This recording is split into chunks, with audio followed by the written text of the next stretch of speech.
Wabah virus corona bisa kita hindari bila mereka yang terkena penyakit ini melakukan isolasi diri. Tidak semua pasien corona harus dirawat di rumah sakit.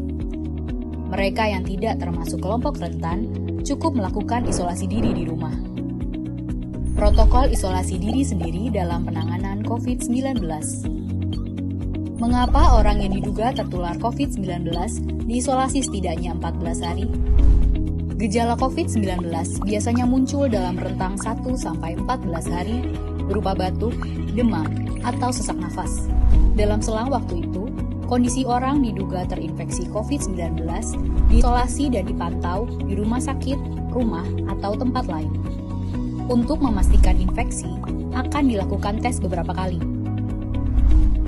Apabila Anda bukan kelompok rentan seperti lansia atau memiliki penyakit kronis lain seperti diabetes, jantung, kanker, penyakit paru kronik, AIDS, penyakit autoimun, dan sejenisnya, maka Anda dapat secara sukarela atau berdasarkan rekomendasi petugas kesehatan melakukan isolasi mandiri. Apakah isolasi mandiri itu?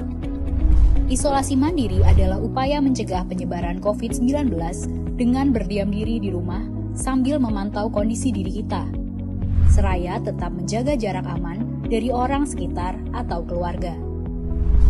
Siapa yang perlu melakukan isolasi mandiri?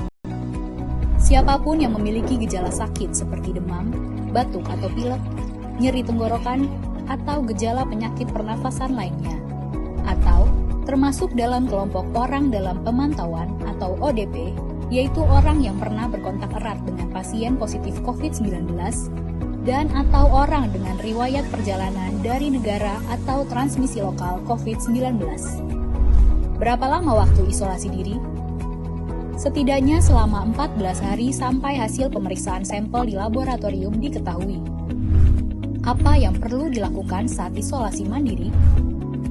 Tinggal di rumah dan jangan keluar, kecuali untuk mencari pertolongan medis.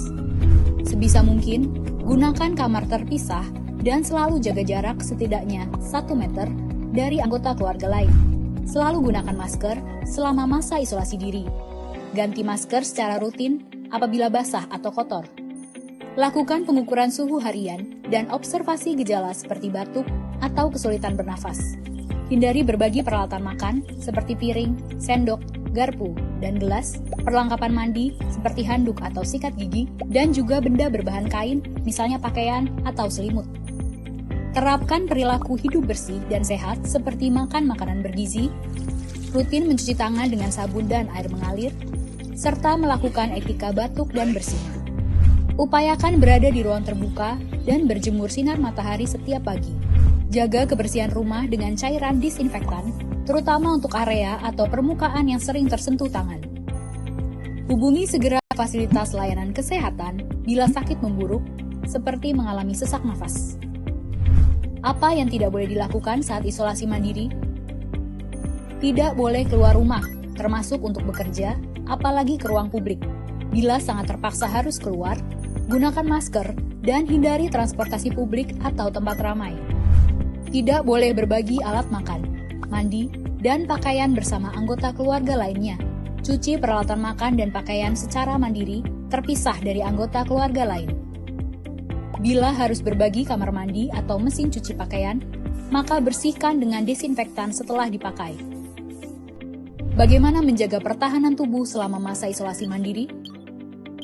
Tetap terapkan pola hidup sehat, antara lain dengan makan makanan bergizi seimbang, perbanyak buah dan sayur, istirahat yang cukup, lakukan olahraga ringan, dan hindari merokok atau minum alkohol. Isolasi mandiri bukanlah sesuatu yang sulit, namun membutuhkan komitmen baik dari diri sendiri maupun keluarga dan orang terdekat. Orang yang menjalani isolasi dapat mengalami kesepian, kekhawatiran, dan ketidaknyamanan saat mengalami gejala sakit. Maka mereka perlu dibantu, didukung, dan diberi semangat. Mari saling berempati, perkuat solidaritas, dan bersama kita melawan corona.